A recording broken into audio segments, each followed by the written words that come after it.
బుడమేరును ఆక్రమించి అక్రమ నిర్మాణాలకు తెగబడ్డ వైసీపీ నేతలే నేటి దుస్థితికి కారణం.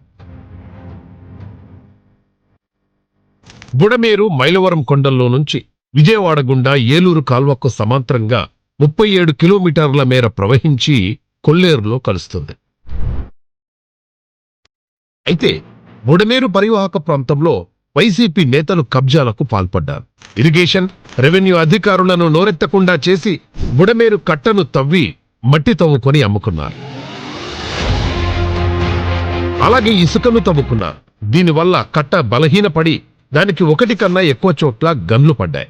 ఇది చాలదన్నట్టు బుడమేరు సహజ సిద్ధ కాలువ కొలతలు పూర్తిగా మారిపోయేంతగా ఆక్రమణలు చేశారు. ఏకంగా వెంచర్లు వేసి ప్లాట్లు చేసి గజం 30 నుంచి 50 వేల రేటుకు అమ్మేసుకున్నారు.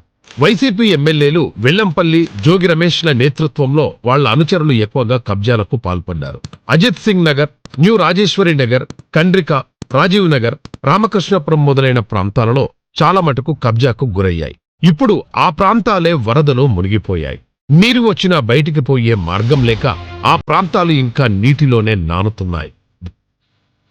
దీనికి కారణం జగన్ పాలన పాపమే.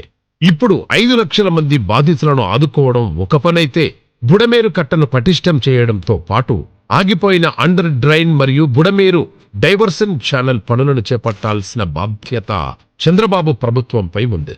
లేదంటే ఇక ప్రతి వర్షానికి విజయవాడ నీటిలో తేలాల్సిందే. ఇది జగన్ తెచ్చిపెట్టిన ఉత్పాతం. ఇంత చేసి కూడా జగన్లో ఏమాత్రం పశ్చాత్తాపం లేదు. వరద ప్రాంతాల్లో జనాన్ని ఓదార్చాల్సింది పోయి ప్రభుత్వంపై దుష్ప్రచారం చేస్తున్న జగన్, వైసీపీ మూక తీరును యావత్ ఆంధ్ర రాష్ట్ర ప్రజలు అసహ్యించుకుంటున్నారు.